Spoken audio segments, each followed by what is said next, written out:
Here are 3 critical things that I did early on in my life that set me up for financial success and making my life much more easier than it has for many others who are millennials or Gen Zers that are struggling right now to get ahead financially. One of the first things that I did that was critical to my success early on in my life was joining the U.S. Army. I had always wanted to serve. My father, my grandfather had all served in the military, but more importantly, I was graduating college right around 2007 and 8, and the private sector was a complete mess. So going into the public sector, whom also helped me pay off my student loans, was a huge step forward in moving forward in my life financially. And one thought I wanted to drill down on is it can be any public sector or even private sector that will help you with your student loans. It might come at a lower pay, but a lot of times student debt is crushing your future. So it doesn't have to be the Army. So if you're scared about going into the Defense Department, you don't necessarily have to do that. But I will tell you this, not having a huge amount of student loans is a huge weight off your shoulders and allows you freedom of maneuver to actually make better financial decisions in getting ahead in your life. So point number 2 I want to make, interestingly enough, I didn't even have a family, let alone I hadn't even met my wife yet, but I was already looking into life insurance policies. Many of you are probably like, life insurance? Why would I care about life insurance in my 20s? Well, it's going to be the cheapest it will ever be the younger you are when you take out a policy. And when I was 25, I took out a permanent life insurance policy. You heard that right. Permanent, not term. Now, there have been many naysayers here online that will tell you never do permanent life insurance, but I will tell you this from my personal experience, because many people have no experience in insurance. Did you know that 99% of term life insurance policies never pay out? And that's actually a great thing. That means you did not die during the term. So think of that as a win. However, all of your insurance premiums, they're gone. So the reason I took out a permanent policy was mainly because of cash value. So at the time or the ending of my life, the amount of money that I put into the premiums would always remain constant and be present to give back to my loved ones. So even though I never had a family, didn't meet my wife, I was already planning for the future.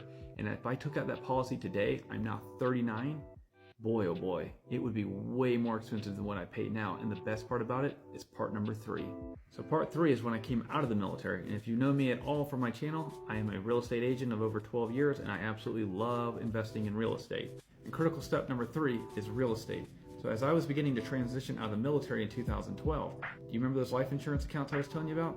Well, that cash value had built up to that point, and guess what? I got to borrow against those accounts, utilizing the funds in my life insurance to then leverage into, that's right, rental property. And being that the real estate market was in the crapper in 2012 and everybody thought the world was still coming to an end with everything still falling, guess what? I continued to buy up real estate, and it all was because of the money that I had saved up from my deployments, as well as borrowing some of the money from the cash value in my permanent life insurance account. You cannot do that on term. And by buying these initial properties, fast forward to today, 2023, do you know how much those properties are now worth? So again, no matter where you live or what market you might be, real estate will always present an opportunity to you if you're looking for deals. So let me just share this with you. When you're looking for your first deal in real estate, I use the old adage in the military, aim small, miss small. And what I mean by that is my target buys that I bought initially on, that I still hold today, were townhomes and condos. And depending on where you live, there will always be smaller homes to buy at smaller price points. So that was my thought process. I had a small budget coming out of deployment with the money that I had saved and some of the cash value that I was going to draw against on my life insurance accounts. By doing that, I limited my expenses being lower. Any of the upgrades or fixes I needed to do these properties were much smaller than a big old house. So think about it, if I had a small kitchen, I didn't have that many cabinets to replace. I didn't have big giant countertops to replace. I could use remnant granite or quartz little slabs. My point with all this is I bought small properties that had high income potential, i.e. higher internal rates of return. And to this day, those properties are huge cash cows for me and my family. So my recommendation to you is try to limit your debt initially on in your life, student loans being the biggest.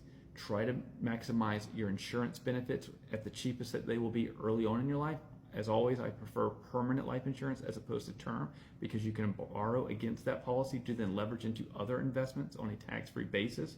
So when you buy that property, start with small properties. That way your risk is lower. So condos and townhomes, that is how I started, and I cannot tell you how smart this was for me starting off in my life. As always, thank you so much for watching, you guys. I hope you got value in this video, and as always, I'll see you on the next one.